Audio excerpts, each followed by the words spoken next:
right, everyone, and welcome to my Voices Have, Voices. I am your host, Dan Zerin, and let's get started. Today's episode is brought to you by Gamesless Studio, where we are recording this fun podcast. The Secret Cellar, which is Iceland's first and only comedy club. I mean, you would think for an island of only 300,000 people that they would have 400 comedy clubs, but nope. Just the one, and that is the Secret Cellar. And finally, Smári's Volcano Sauce, which is the best hot sauces I've ever had in my entire life. For any information on our sponsors, just check out the description on this episode, and you'll find all the links you need. But let's get to the fun stuff. So my guest today, joining me, is one of my very dear friends. She is one of the people I created the show My Voices Have Tourettes with. She's it's been a hell of a journey, but she is the voices of the My Voices Have Tourettes, and she's calling all the way from Scotland. Let's hear it for Hannah Proppé. Hello, everybody. Hello. I like how I said that as if there was an audience, like let's hear it for Hannah Proppé, and everyone's just like, yay! Waiting for the round of applause. Right? And the balconies go wild. Yeah. The audience goes wild and they throw flowers at our feet. well, Hannah, welcome. It's great to have you on the podcast technically for the second time. Yeah. So just to kind of get things started, so that the people listening in maybe that don't know us can get to know you. So you've been doing comedy now for several years, and we created the show with you because we're the Tourettes, you're the Schizophrenia, and yep. Out of curiosity, just to kind of talk about this, when did you find out that you had schizophrenia? I found out I had schizophrenia I was around 22, I think. Okay. And I just went into what they call psychosis. And it's when you go into sort of it's sort of depression, and along with other symptoms like paranoia, hearing voices, and other things, and you go into this sort of deep, it's like a sort of mode of sort of depression and hearing voices and paranoia. It depends on the person, but I went into this deep psychosis, and they could see what was going on, and that's when I was diagnosed with schizophrenia. Interesting. I mean, and actually, because you mentioned it, because one of the things that I like doing with our stand-up show, but also with this podcast, is sort of telling people about the sides of things that they don't know. I mean, and I think, I would say 90 or more % of people that have ever heard the word schizophrenia just associate it simply with hearing voices. But, you've talked about how there's also paranoia, there's, the depression, there's all these other aspects of it. And there's also different kinds of hallucinations. There's auditory, there's also visual. What are maybe things about schizophrenia that people don't know about? I mean, there's all sorts of stuff like, there's the depression, the anxiety, and some people experience obsessive compulsive disorder, which connects to their schizophrenia, connects to the voices or connects to the paranoia. They become obsessive about their paranoias, like, for example, they're paranoid that somebody's going to break in the house. They become obsessive about checking it. That's the thing about schizophrenia, is it can connect to so many different disorders, and people don't know that. They just think it's about the voices, but it can connect to so many different disorders. It's, like bipolar disorder. Some people can have it's called schizoaffective disorder, where people have both bipolar disorder and schizophrenia. So there's so many names I could have chosen for this episode. I could have said my voices have paranoia. I could have said my voices have OCD. Yeah, exactly. But there's so many different symptoms you can have for schizophrenia, and so many ways you can experience it.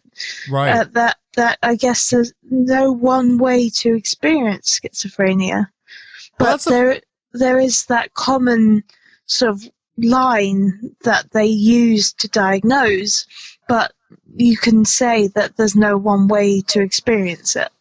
Well, that's the fascinating thing about a lot of these things, really, because, and I've said in the show tons of times that, well, when before I was diagnosed with Tourette syndrome, I thought it was just people shouting out swear words. I had no idea what it was either. And, exactly. And that's the thing about all this stuff, is that there's so many facets to it that are honestly very fascinating. Like, one thing about schizophrenia that I'm actually very fascinated by is the like visual hallucinations. I've talked to several people with schizophrenia, and they've talked about how sometimes it can be very specific what they see. So like for someone that I spoke to, she was saying that like she'll see shadows of cats, like very specifically, but she won't see shadows of dogs or any other animals. It's just very specifically cats. Yeah.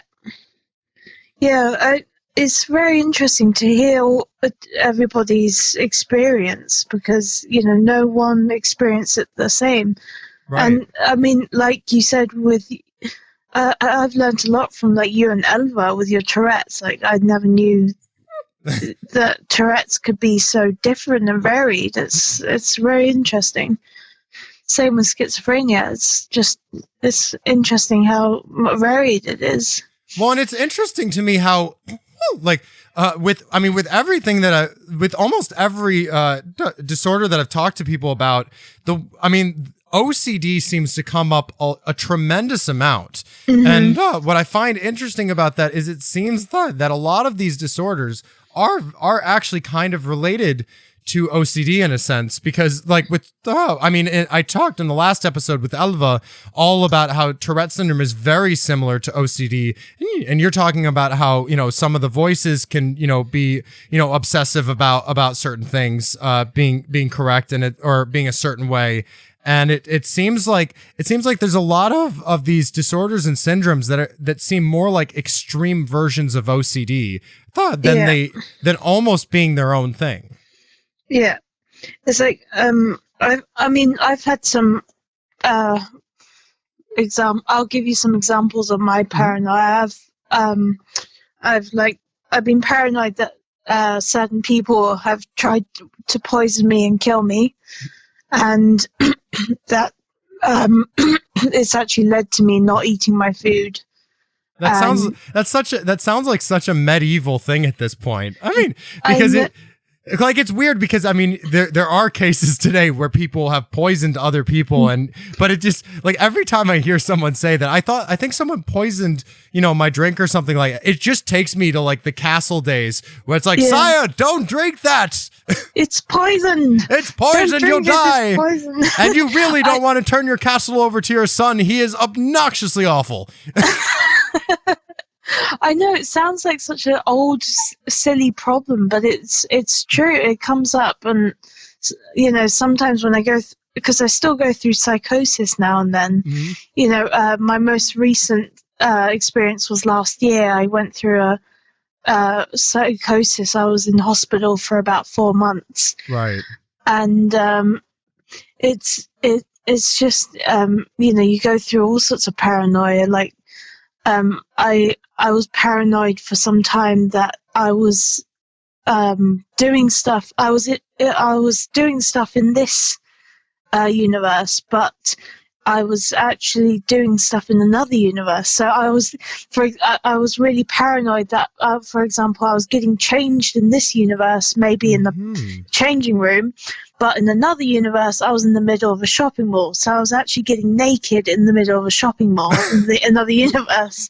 Oh, could you imagine if that's how it worked? Like if we were just completely connected to alternate, like, us, like alternate versions of ourselves, and we're just so we're just hanging out with a friend, and then we'd go to drink like an invisible drink, and we're like, what's going on? Why am I doing this? Meanwhile, in an alternate universe, that version of us is getting like trashed. Exactly. I was so paranoid about it at the time, but now I can just laugh about it because it is a funny idea. Oh my! That would explain so much. Maybe an alternate version of me is a dog's squeaky toy, and every time I squeak, the dog is just chewing on the squeaky toy. And meanwhile, I'm going, "What the hell is going on?" Oh, that makes so much sense. Maybe I've just figured out the world's problems. You know, I think what you've done is just gotten yourself a new bit for your stand-up. Yeah, I think so. That is awesome. I have to work on it. Yeah. I'm in love with that concept. I'm going to be thinking about that for the rest of the day. Just imagining oh my goodness, could you imagine like Elva, because Elva has that tick where she's always looking behind her. Maybe Yes. like alternate her is a drag race driver. Like a race car driver, yes. and is just constantly looking behind them. And meanwhile, Elva's going, what am I doing? What's this?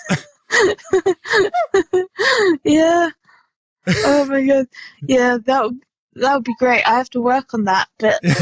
but you talk about because paranoia. I mean, that is a big part of this for you. And now with the voices that you hear, well, how have they contributed to this paranoia?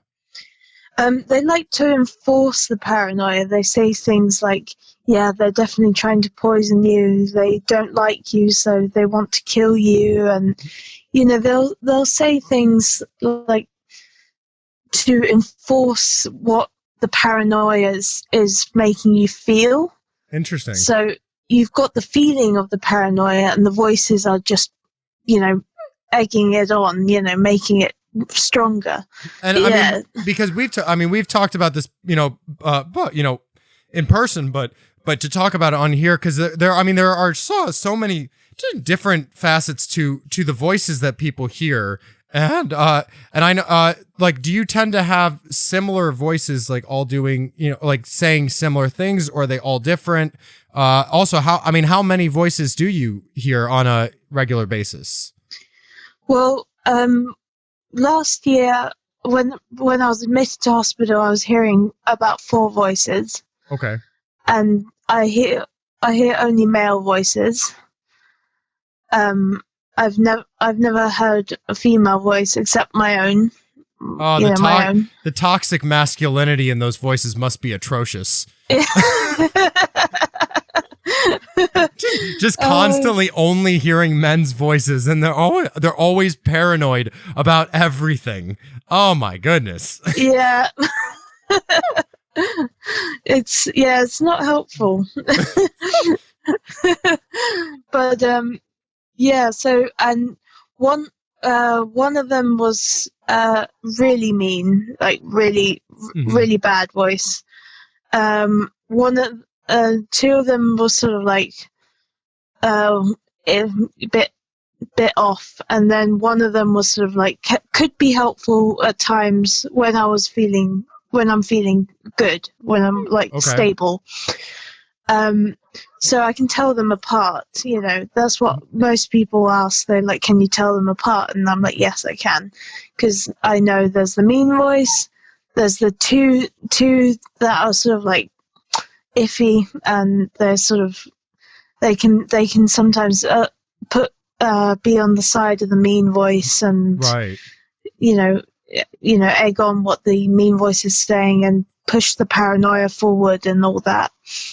And do you know, sorry to cut you off, do you know because your voices basically seem to be mostly just it's almost like they're just like telling you specific things, and they're like one of the voices that's very, very commonly heard about is basically the narrative voice, the one that just explains everything that the person is doing as they're doing it, which is the one I've heard the most about. Do you know what percentage of people with schizophrenia have that specific voice, or is it just there's not really any way of knowing which voices really are more or less popular? Popular is a weird word, but I think it made my point. Yeah. I don't know for sure actually what percentage people have, but I mean, for me it's mostly people talking about me and saying mean that I should do. So, especially when I'm going into psychosis, they tell me to do things, like negative things that I that are bad for me. Yeah. And it can be dangerous sometimes. And that's that voice. We call him Frank. Yeah, I was gonna bring it up. He when I joke about him, I call him Frank. Well, I was gonna bring this up, but first I just have to get this thought off my chest, because I just it's like when people ask, like, people with Tourette syndrome, they're like, do you choose the tics or do they just happen? Which is such a silly question. But now I'm translating that to schizophrenia, and I'm just imagining like someone going into a store to pick out which voices they want to hear.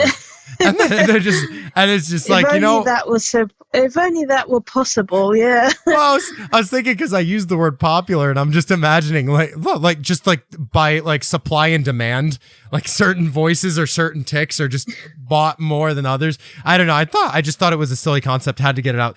But I mean, through therapy, you can learn to control them, or not control them, but sort of, well, to an extent. Yeah, to an extent, control them. It's kind of like tic suppression.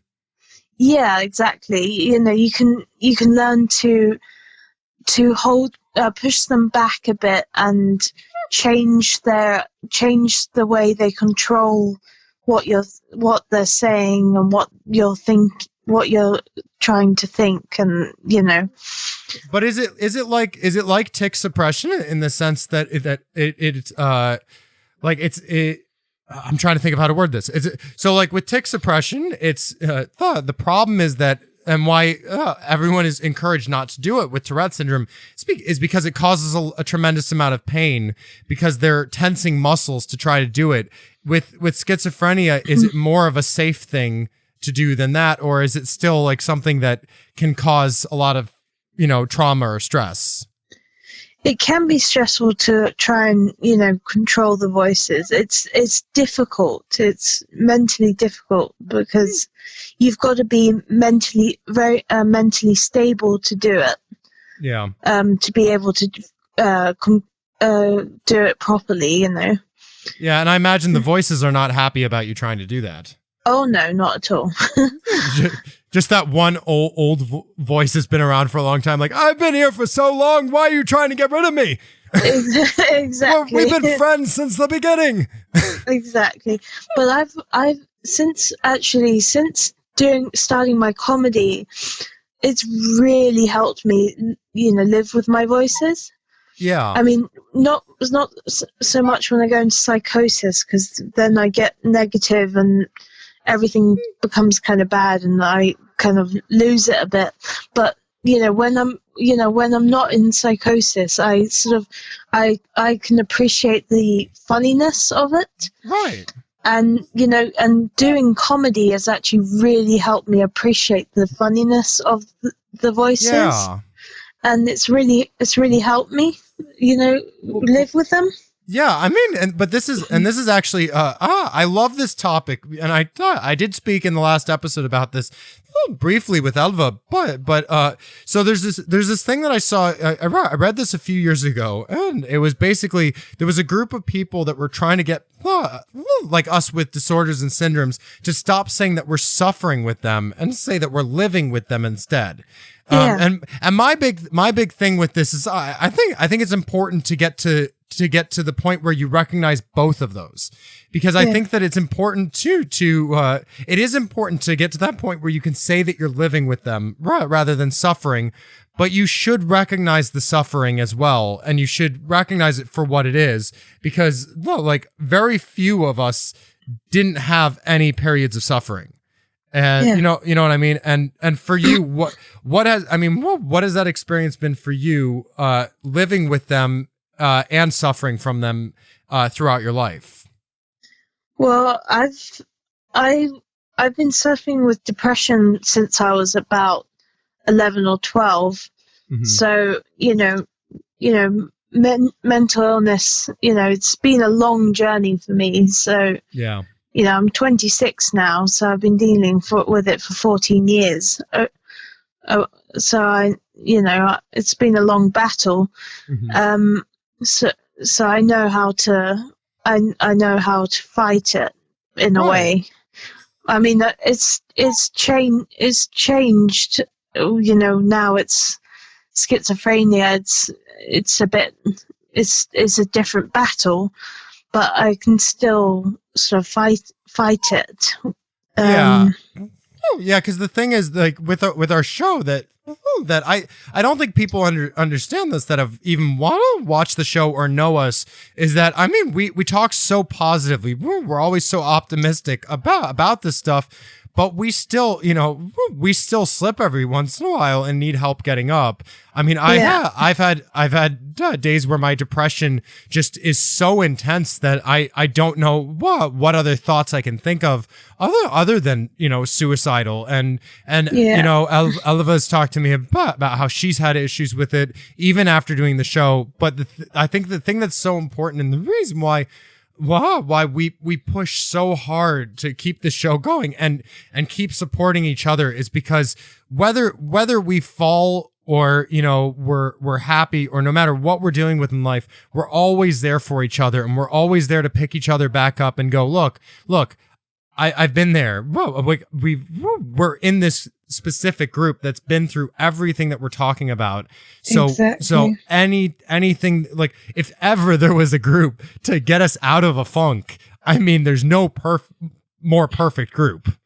Exactly. Yeah, that's what I love about our group. We can talk about this, But and now, I just think it's great, to be open about it, because that's what's great about the time we live in. It's becoming so open to talk about mental illness now, and talk about how people are suffering with it, and people are talking about suicidal thoughts and stuff like that, and being able to tell people and get help that way.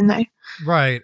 And this is, I kind of want to use this as a bit of a transition now, because like, as much as we are very, very supportive of each other, there are a few times I have genuinely felt bad for trying to cheer you up specifically. And I have talked to you about this, and you told me not to worry about it, but I have panic disorder and anxiety, so I will worry about it. But no, it is Frank. And so for those of you listening, basically, Frank is one of is the way that we describe one of Hannah's voices, and the name kind of came from a sketch idea I had involving a voice named Frank, because he speaks frankly. It was a terrible pun, but it's still a pun, and I'm fine with that.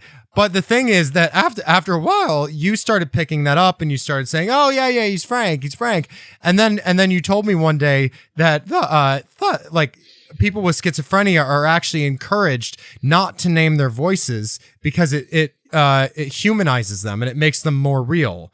And instantly, when you said that, I was like, well, then why did you let me name him?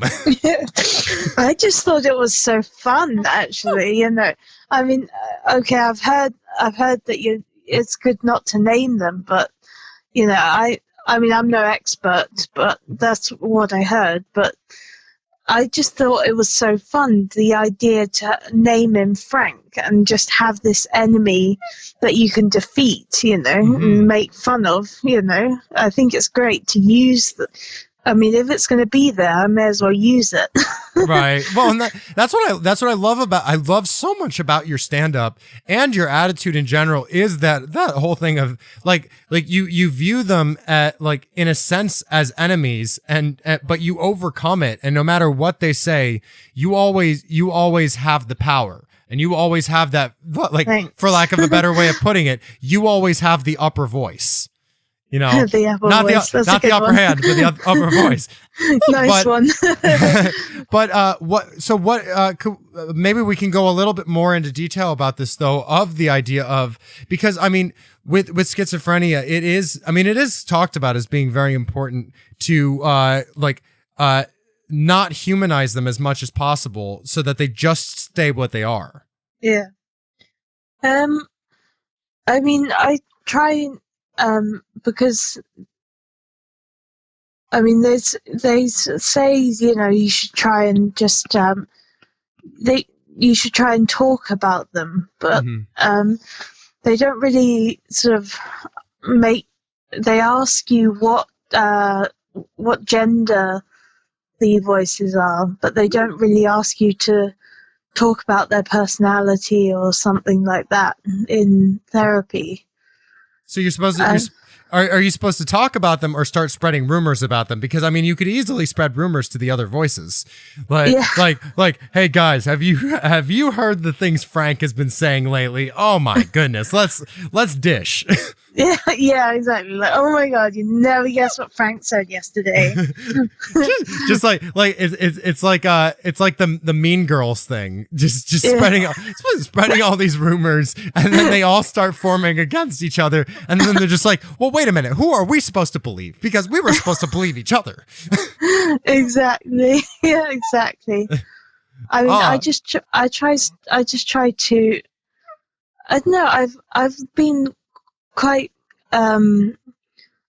lucky most recently, like with my voices. They've sort of been quite on the good side with me. So they haven't been, the mean ones haven't been too loud recently. So we're on good terms at the moment, me and my voices, I'd say. That's good to hear. I mean, does the attitude of them change at all depending on how you're feeling? Yeah, I'd say so. I mean, like when you go, for example, when you go into psychosis, of course they get really bad because they want to keep it going. Yeah, they want to break you down. Right. And yeah, so that's why that's what happens when you go into psychosis. But I mean, yeah, when you're feeling a bit upset, of course they're gonna, you know, they're gonna take advantage of that. They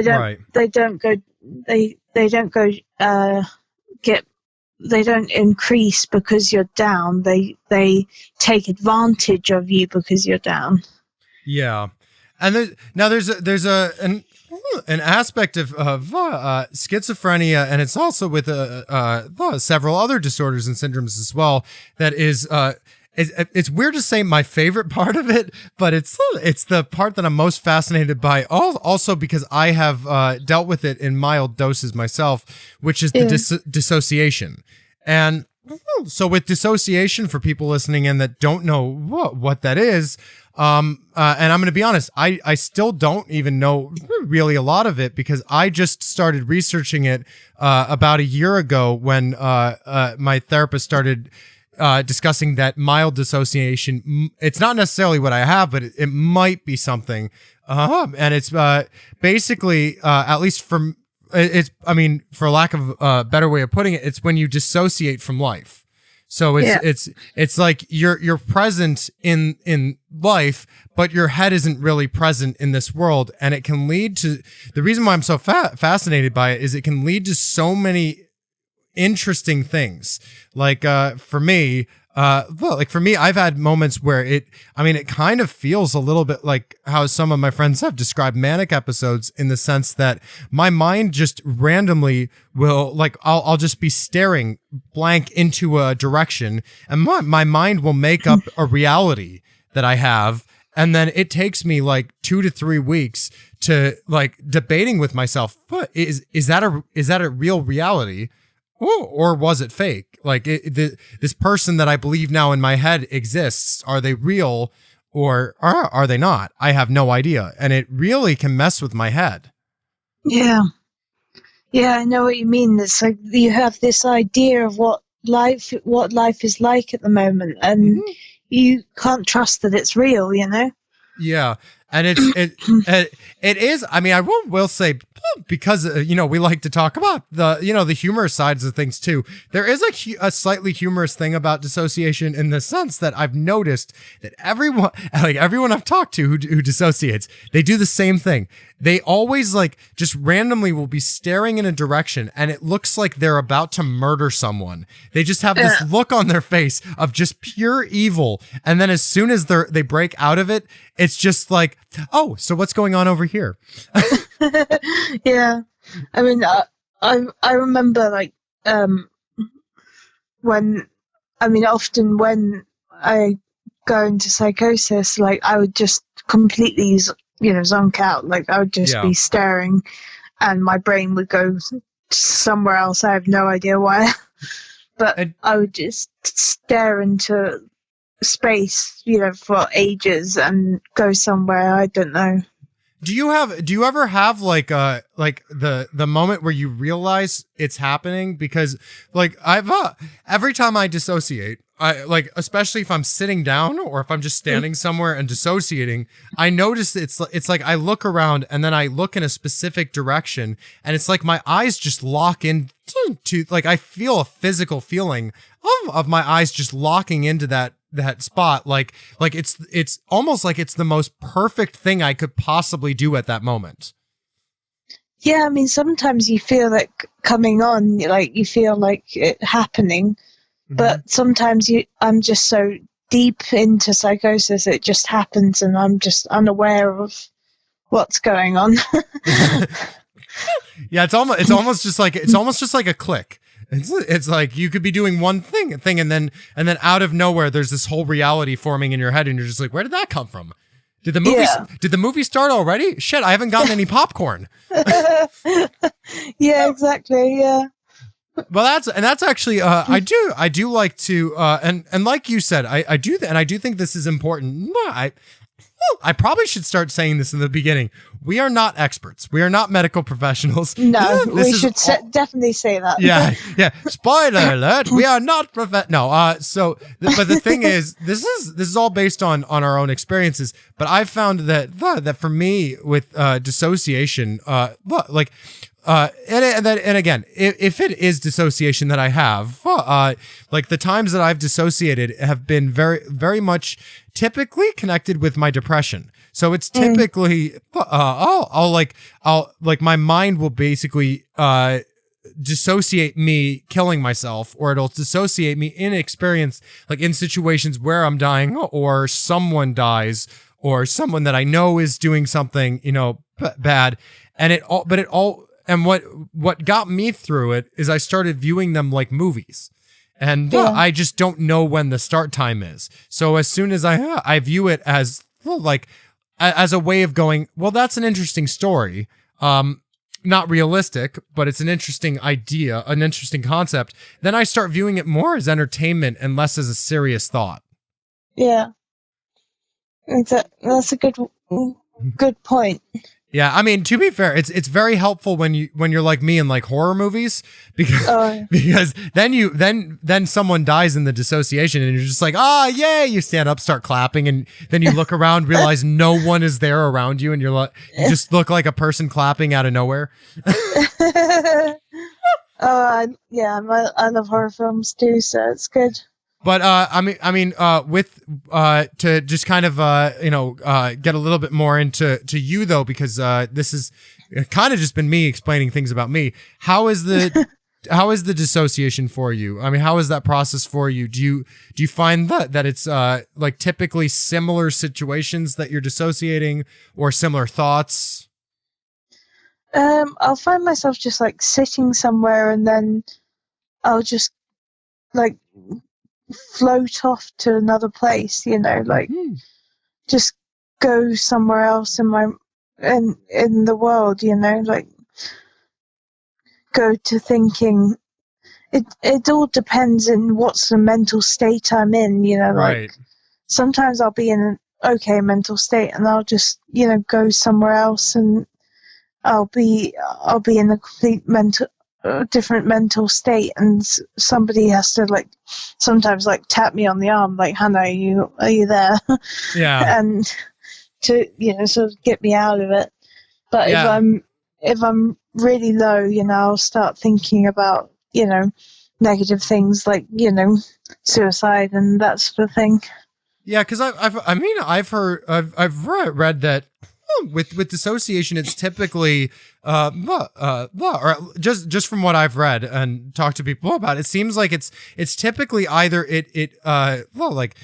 you dissociate based on how you're currently feeling, or it's like kind of like a defense mechanism where people dissociate themselves in really, wonderful places or really wonderful scenarios as a way of escaping reality, which is actually sometimes what happens with me. It's really weird for me. It's either death or I'm being interviewed on a talk show. Like it's almost like there's no middle ground. It's either death or someone's just like, "Yay, Dan." It's an interesting choice of dissociations. Oh, it'd be like I've always talked about. If Conan O'Brien ever actually has me on his show, I've already been on his show 200 times, just not actually been on the show. Brilliant. Yeah, but all right, so now we've kind of talked about schizophrenia. We've talked about a bit about what it's about. We talked about dissociation, but now let's talk about the comedy aspect, because you've been doing comedy for what 2 years now?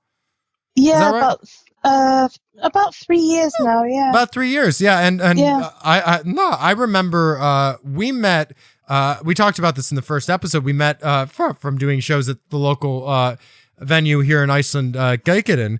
But what got you into comedy? Like, why did you decide to start doing it? And when did you start deciding to talk about schizophrenia in your comedy? Well, what inspired me to get into comedy was actually Katrin, my older sister, because she was doing stand-up comedy, and I would go and watch her do comedy, and I was like, wow, this is really cool. Yeah. I'd love to be able to do that. And while I was thinking this, I was actually in the mental care facility, or whatever you want to call it, mental care hospital. Mm-hmm. It was a long-term hospital stay. Mm-hmm. And I was falling asleep one night, and then I started thinking of jokes to say, and I was like, okay, let's try this, write this down. And I sort of started putting stuff together, and I thought, okay, I'll give it a try and see what happens. And I went up on stage on the open mic, and I remember my legs were shaking. I don't think my legs had shaked so much since my confirmation. Oh. And I got up on stage, and people were laughing a lot, and I was just like, wow, this is amazing. This feels great. Yeah, I was going to ask, like, how long were you doing comedy before Voices? Before Voices, like, probably half a year, because I took like a break. Yeah. I took a break for half a year before Voices. Because every time we talk about how long you'd been doing Voices for, you tell me the number, and I'm remembering when we started Voices, and I'm just like, holy crap, you started off like very good at comedy. I mean, because I remember. Thank you.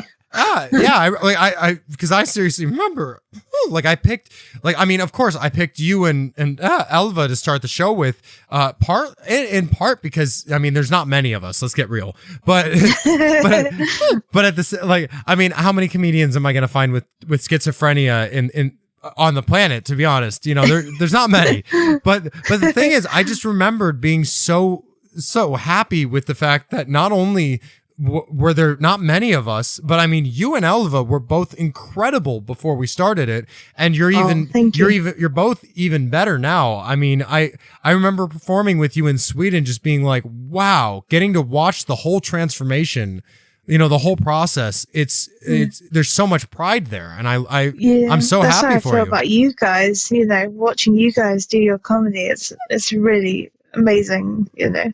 Well, we've to be fair, Elva and I picked up years ago how to really milk that crutch. But yeah, and when did you? So you basically So you pretty much started talking about the disorders and syndromes right from the get-go. Yeah, pretty much. Yeah. Wow. I just wanted to be open from the start, and I thought I would be, you know, just use what I had, you know, next to me, and that's my schizophrenia. You know, and I gotta use what you have. Well, and I love how you would go on whenever you go on stage.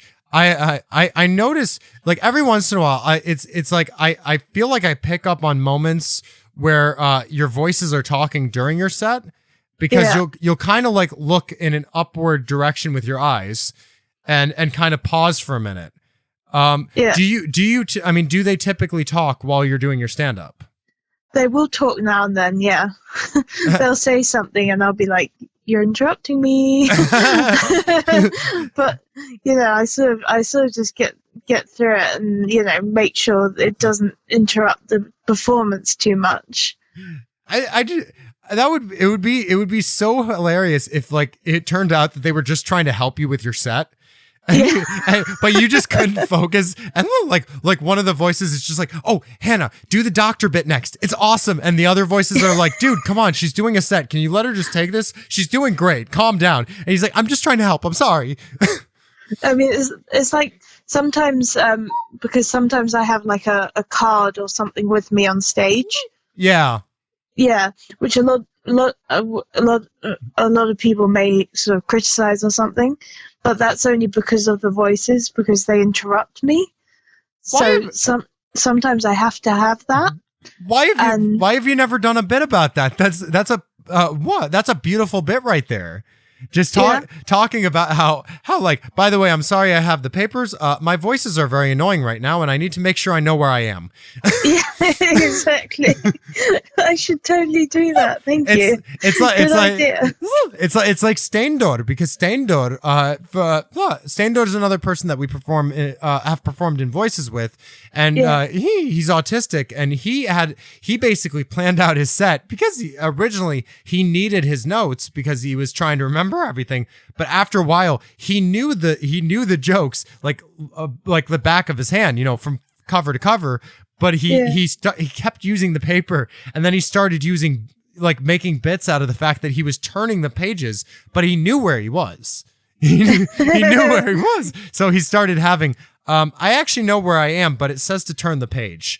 Like, I mean, that's genius, you know, using the notes as a prop. It's, you know, because sometimes we do need these, you know, this help, because I mean, and I've really considered having, like, on the screen at the Secret Cellar, I've considered the First and Only Comedy Club. That is definitely a plug. No, but yeah, perfect time for an advertisement break. The Secret Cellar good is advertisement break. Yeah, the Secret Cellar, the only one and only comedy club in Iceland. There you go. I've given you my advert for you. Awesome. The screen that we have, though, in the cellar, I've very much considered a lot of times having actually, like, keywords of my set on the screen for me, like a teleprompter, because that's a really good idea. Because with my ADD, I have the problem with processing the order of thoughts in my head. So like, I'll know everything that I want to say, but then they come out of order, and then randomly I'll be like, "Hey, so you remember your voice, Frank?" And it's just like, "Yeah, we talked about that like 20 minutes ago, Dan." And I'm like, "Yeah, I know, but I forgot to say this, and I really wanted to say this." It's the same with me, because on top of schizophrenia and everything else, I've also got ADD and dyslexia. so Elva has Tourette plus. You have Schizophrenia plus. Yes, exactly. I've got a long list, you know. Well, that's actually another interesting factor of comedy. I've noticed that, I mean, with me and Elva, we've typically talked almost entirely about Tourette syndrome. Stepner has talked almost entirely about bipolar and autism.